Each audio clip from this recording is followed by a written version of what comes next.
Hi guys, this is Avinash Sharma और इस session में हम डिस्कस करेंगे बॉयस कोड नॉर्मल फॉर्म यानी कि BSNF normal form in normalization in MS SQL server. और इस डायग्राम से हम समझ सकते हैं जब भी हम किसी फॉर्म को नॉर्मलाइज करते हैं, किसी डेटाबेस को, किसी टेबल को, सो हमें मेक श्योर करना है कि जब भी हम किसी एडवांस स्टेज की तरफ बढ़ते हैं सो वो स्टेज हमारी प्रीवियस स्टेज की सभी क्राइटेरिया को फुलफिल करती है। जैसे कि सपोज हम अगर सेकंड नॉर्मल फॉर्म में इस केस में हमको मेक श्योर करना है कि second normal form first normal form की सभी क्राइटेरिया को फुलफिल करती है। इसी तरह से अगर हम थर्ड में हैं तो थर्ड में हमें ये मेक श्योर करना है कि थर्ड स्टेज फर्स्ट और सेकंड नॉर्मल फॉर्म की सभी क्राइटेरिया को फुलफिल करती है।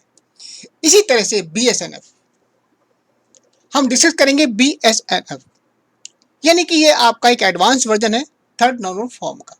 सो यहाँ पर हम एज्यूम कर रहे हैं कि इस केस में BSNF यानी कि stage first, stage 2 and stage 3 इन सभी स्टेज की सभी क्राइटेरिया को फुलफिल करता है। और अब बॉयस कोड यानी कि BSNF स्टेज को चेक करते हैं। जैसे कि हमने डिस्कस किया था कि जब भी हम किसी एडवांस स्टेज की तरफ बढ़ते हैं तो हमें मेक श्योर करना है कि उसकी प्रीवियस स्टेज आपकी फुलफिल होनी चाहिए। इस टेबल के साथ में जहाँ पर आपका student ID, subject and professor, यहाँ चेक करते हैं फर्स्ट स्टेज को जिसमें आपका कि कोई भी एट्रीब्यूट में मल्टीपल वैल्यू नहीं होनी चाहिए और हर एक रिकॉर्ड आपका यूनिक होना चाहिए। अगर हम टेबल को चेक करते हैं तो दोनों क्राइटेरिया हमारे फुलफिल होते हैं। इसी तरह सेकंड नॉर्मल फॉर्म में कि आपका second normal form first normal form में स्टेज में होना चाहिए और जो जितने भी हमारे नॉन की एट्रीब्यूट्स होते हैं वो आपके प्राइमरी की पर डिपेंडेंट होने चाहिए। यहाँ पर आप देख सकते हैं कोई भी नॉन की एट्रीब्यूट नहीं है और ना ही कोई हमारी पार्शियल डिपेंडेंसी है। Then third normal form, third के केस में यानी कि आपका जो स्टेज है वो सेकंड में होना चाहिए और उसके अंदर कोई भी ट्रांजिटिव फंक्शनलिटी नहीं होनी चाहिए। यहाँ पर आप देख सकते हैं जैसे कि हमने थर्ड नॉर्मल फॉर्म वीडियो में डिस्कस किया था, तो यहाँ पर कोई भी डिपेंडेंसी, फंक्शनल डिपेंडेंसी नहीं है।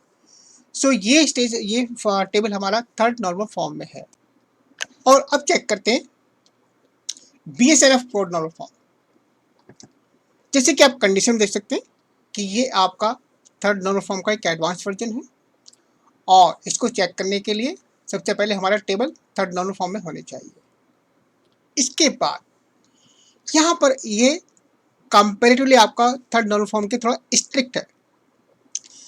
जैसे कि आप टेबल में देख सकते हैं यहाँ पर स्टूडेंट आईडी और सब्जेक्ट आईडी, यानी कि एक स्टूडेंट हमारा मल्टीपल सब्जेक्ट को ले सकता है। 101 ने जावा को चूज किया, 101 ने C++ को चूज किया, मल्टीपल सब्जेक्ट।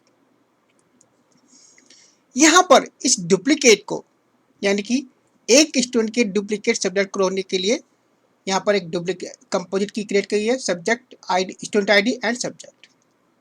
यानी कि स्टूडेंट आईडी आपका एक तरह से प्राइमरी की हो गया और जो सब्जेक्ट है आपका प्राइम एट्रीब्यूट, क्योंकि जो सब्जेक्ट है वो कैंडिडेट का पार्ट है, इसलिए इसको हम कह सकते हैं कि प्राइम एट्रीब्यूट।